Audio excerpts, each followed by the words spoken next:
Évangile selon Jean 10, 9. Jésus dit, « C'est moi qui suis la porte. Si quelqu'un entre par moi, il sera sauvé. Il entrera et il sortira et trouvera des pâturages. » L'épître de Paul aux Éphésiens 1, 22, 23 et 2, 1, 10.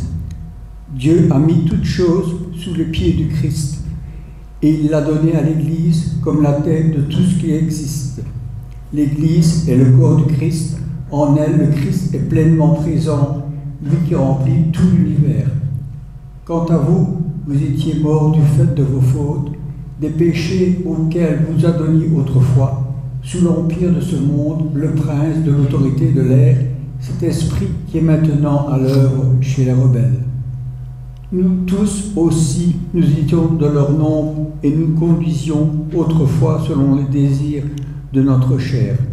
Nous faisions les volontés de notre chair et de nos pensées. Et nous étions par nature voués à la colère comme les autres.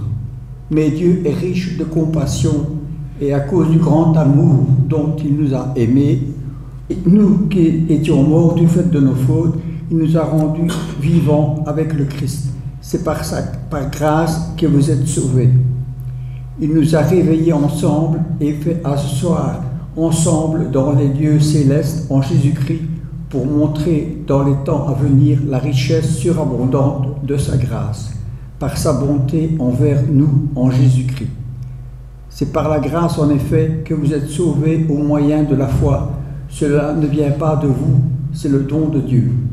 Ce n'est pas en vertu des œuvres pour que personne ne puisse faire le fier, car nous sommes son ouvrage, nous avons été créés en Jésus-Christ pour des œuvres bonnes que Dieu a préparées d'avance afin que nous y adonnions. Parole, acte, mort et mystère de la résurrection de Jésus de Nazareth, nouvelle manière de croire en Dieu. Pourquoi donc l'apôtre Paul se sent-il appelé, quasi obligé, de témoigner de tout cela auprès des populations lointaines qui ne devraient même pas se sentir concernées et qui l'accueillent quand même? L'un des thèmes des épîtres auxquels nous sommes tellement habitués que nous en oublions la grande nouveauté, c'est le salut. Paul est juif, proche des pharisiens, garant de la bonne application quotidienne de la loi. La loi de Moïse dans une forme écrite, complétée par de nombreuses traditions et obligations religieuses, ajoutées les unes aux autres au fil du temps à tel point que finalement, on ne s'en souvient plus et on s'en mêle un peu les pinceaux. Toute allusion à des situations actuelles serait purement fortuite. Pour les Juifs, qui à cette époque-là ont déjà la particularité de se référer à un Dieu un, et non pas à une série de dieux, une ribambelle de déesses, de demi-dieux et d'idoles, non. Pour les Juifs, la loi de Moïse, c'est la référence, la seule. Si on ne fait pas partie du peuple élu par héritage familial, si l'on n'est pas circoncis et que l'on n'obéit pas bien à la loi et aux directives religieuses, eh bien, c'est mal parti d'être sauvé à la fin des temps. On est mal parti, Dieu se détournera, et peut-être même qu'après la mort, on sera abandonné aux griffes des ténèbres pour l'éternité. On parle de ça au 1er siècle de notre ère. La totalité de cette pensée religieuse à propos du salut, à cette époque-là en tout cas, est basée sur une logique de compétence, de compétitivité, de performance spirituelle selon les critères des traditions établies par des castes de prêtres qui occupent le pouvoir et principalement à Jérusalem, au temple. Si vous n'êtes pas assez obéissant, parce que ça arrive, eh bien, les pèlerinages, les dons au temple, les sacrifices sanglants peuvent peut-être vous sauver. Et en fait, tout est écrit pour que l'homme assure par lui-même son salut. Mais où est Dieu dans tout ça?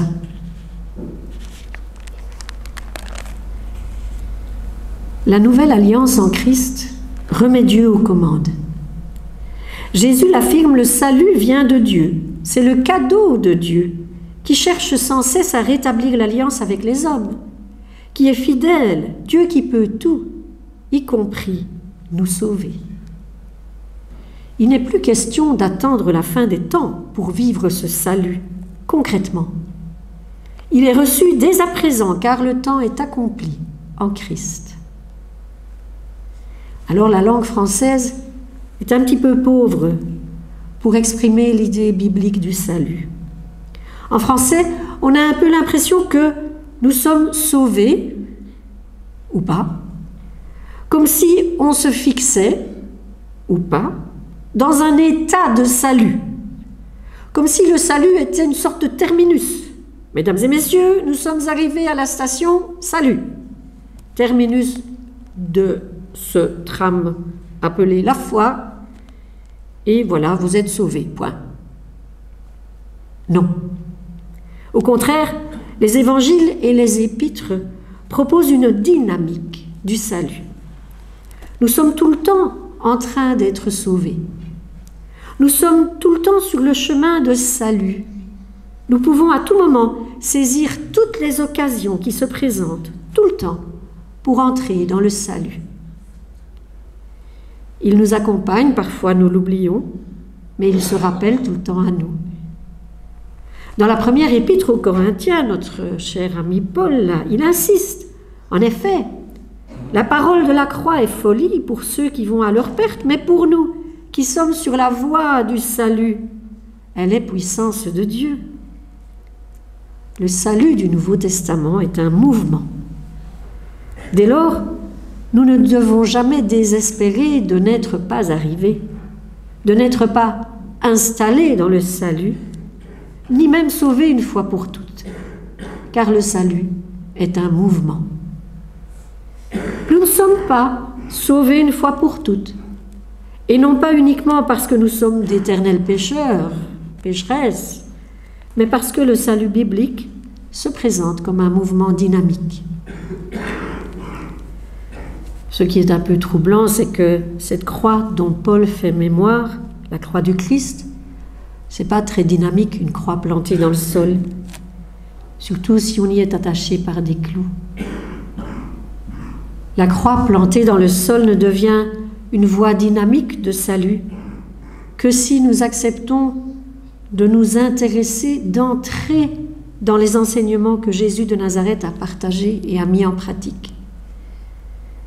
Pour saisir la nouveauté et la dynamique des épîtres qui viennent après ces enseignements du Christ, qui viennent les confirmer, les enseigner, même aujourd'hui, il nous faut passer par les évangiles et tout ce à quoi ils font référence. C'est un grand programme, mais qui n'est pas impossible, parce que c'est comme pour les Jeux olympiques. L'important, ce n'est pas de gagner, l'important, c'est de participer. Petit à petit, comme dans l'évangile selon Jean qui a été lu tout à l'heure, nous pouvons aller à la rencontre de Jésus. La porte, ce n'est pas une porte qui enferme, une porte qui se referme, mais nous pouvons le citer. Si quelqu'un entre par moi, il sera sauvé. Il entrera et sortira et trouvera des pâturages. Un salut dynamique est donc à recevoir en entrant par la porte Jésus-Christ, afin de vivre ce salut en totale liberté. En ce qui concerne le salut, pour continuer sur le sujet, en fait, il est très peu question de péché. Attention à ne pas nous laisser piéger par de trop nombreux discours qui entretiennent le lien à la religion par le biais du péché et de la culpabilité. Le salut en Christ est une gratuité, un don, un cadeau qui n'est pas lié au péché et certainement pas que lié au péché. Figurez-vous que c'est au Moyen-Âge, en Occident, que le péché et la culpabilité se sont multipliés imposé dans le christianisme. On a fait des échelles de péché. C'est un leitmotiv qui devient alors pesant sur la vie de chaque chrétien. Pour prendre le pouvoir sur les gens, pour avoir de l'emprise, quoi de mieux que de faire peur, de terroriser et d'exploiter la crainte populaire? Les autorités orientent alors la religion chrétienne vers une religion moralisatrice et culpabilisatrice, allant jusqu'à lister et classifier les péchés. La terreur du chrétien était alors de mourir en état de péché et passer l'éternité dans les flammes de l'enfer. En fait, c'est l'Église elle-même qui a éloigné les chrétiens de la grâce gratuite reçue en Jésus-Christ. Alors revenons à nos épîtres et à l'annonce courageuse de Paul, l'annonce du salut. Paul parle du péché au singulier, il n'y a pas de liste. Le mot hébreu sur lequel il s'appuie, c'est chata, amartia en grec, autant que je prononce bien. C'est le mot utilisé par les archers lorsqu'ils ratent leur cible et que finalement la flèche tirée s'en va se perdre, pouf, n'importe où, dans l'herbe un peu plus loin. Ça, c'est le péché du Nouveau Testament. C'est quand on rate la cible. La cible, c'est de vivre la présence de Dieu comme une évidence, en aimant son prochain comme soi-même. On est loin des listes moralisatrices moyenâgeuses, dont on espère bien qu'elles n'ont plus cours aujourd'hui. Le salut, affirmé par l'apôtre Paul, est une réconciliation entre l'archer, la cible et la flèche. Alors c'est vrai, la flèche ne va pas toujours atteindre sa cible. Et quand cela arrivera, il n'est pas utile de se culpabiliser, de se focaliser sur l'échec, de s'obséder sur cette flèche qui gît au sol, loin de son but. Non, Dieu nous invite à nous libérer de l'échec en réessayant, en changeant de flèche, en changeant d'arc, en nous repositionnant par rapport au vent. Bien sûr, c'est une image. Nous pouvons être réconciliés avec nous-mêmes, car Dieu ne s'arrête pas à l'échec, et c'est l'affirmation du Nouveau Testament. Dieu est toujours là pour la rencontre.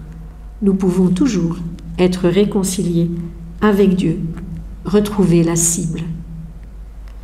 Et le salut, c'est la ferme assurance d'être toujours rattrapé, relevé de ses échecs, l'assurance que Dieu est toujours là, que la rencontre est toujours possible et toujours dynamique. On pourrait dire que le salut nous remet sans cesse à la bonne place, entre les mains de Dieu, en paix avec nous-mêmes et avec les autres. C'est un horizon tout à fait nouveau que Paul annonce à la suite des disciples de Jésus-Christ, auprès des Juifs et des non-Juifs de son temps, en voyageant, en fondant des communautés, en créant des communautés fondées sur la confiance dans le salut offert à la multitude, et en entretenant avec ces communautés des longues lettres d'encouragement. Nous avons tendance à oublier combien tout cela était nouveau. Nous nous sommes habitués, mais cela reste nouveau encore aujourd'hui, si on relit bien tout cela. De nos jours, alors que nous sommes encouragés sans cesse à assurer nous-mêmes notre salut, à nous sauver nous-mêmes grâce à l'argent, à la compétitivité, grâce à nos mérites, à notre intelligence, aux bons résultats scolaires, à notre bonne santé, à notre forme physique en toutes circonstances. De nos jours, il est important d'être croyant et il est bon d'être chrétien. Et c'est extraordinaire d'être protestant, témoin de la gratuité du salut.